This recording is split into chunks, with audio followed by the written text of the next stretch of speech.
परमात्मा श्री राम ने वाली का उद्धार कर दिया, तारा रोने लगी, अंगद जी बहुत दुखी हो गए, सुग्रीव दुखी हो गए, हनुमान जी दुखी हो गए। मरने के बाद संवेदनाएं अपने आप व्यक्त होने लगती हैं। परमात्मा श्री राम से कहा, प्रभु तारा बहुत दुखी हो रही है, नहीं सहन कर पा रही है। भगवान स्वयं तारा के पास आ गए। भगवान ने तारा को देख करके कहा, तारा बिकल देख रघुराया, दीन ज्ञान हर लीनी माया, क्षितिजल पावक गगन समीरा, पंचरचित यह अधम शरीरा। प्रगट सुतन तब आंगे शोभा, जीव नित्य कही लगी तुम रोबा। किसके लिए रो रही हो? वो ज्ञान तुम्हारा कहां गया जो ज्ञान तुमने पति को दिया था कि दो राजकुमार सुग्रीव के साथ आए हैं, देवर के साथ आए हैं और दोनों बलशाली हैं, आप मत जाओ। तुमने अपने पति के पैर पकड़ करके अपने पति को समझाया था कि इनसे युद्ध, सुग्रीव से इस समय युद्ध मत करो, उनके साथ दो सुंदर राजकुमार बहुत बलशाली हैं, उनसे आप विजय प्राप्त नहीं कर सकते। तारा के ज्ञान चक्षु खुल गए कि जिस समय मैं पति को यह बात बोल रही थी उस समय अंतःपुर में कोई नहीं था। श्री राम को यह बात कैसे मालूम पड़ी? दीन ज्ञान हर लीनी माया, समझ गई साक्षात परब्रह्म परमात्मा है, दशरथ के बेटा नहीं है। ये तो निमित्त बनाया है उन्होंने पिता के रूप में दशरथ को।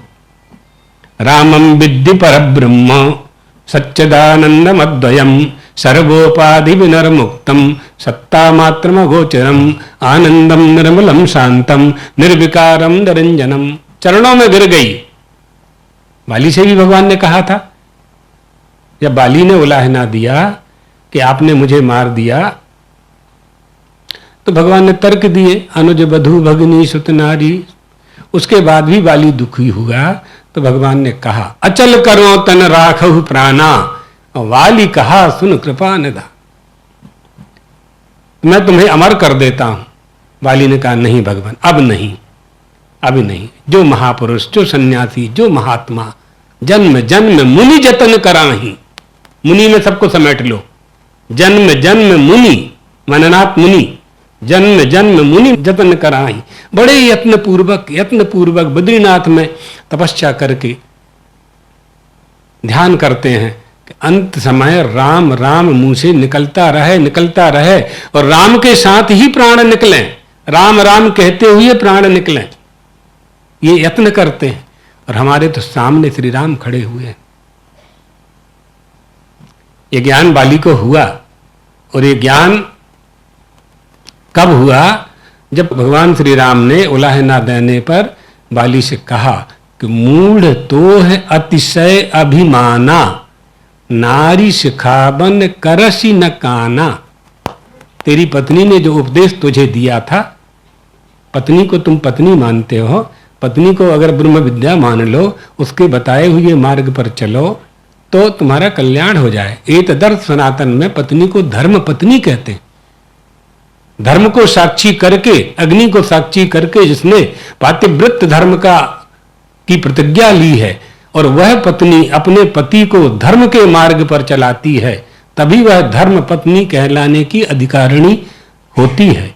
तो तूने अपनी पत्नी की बात नहीं मानी, मुझसे युद्ध करने के लिए आ गया। मूढ़, तुझे बहुत अहंकार था, बहुत अभिमान था, उस अभिमान के कारण ही तुम्हारा पतन हुआ है राजन। हमने तुम्हारा वध नहीं किया है, तुम्हारे पाप ही तुमको परास्त कर चुके हैं। नारी सिखावन करसी न काना।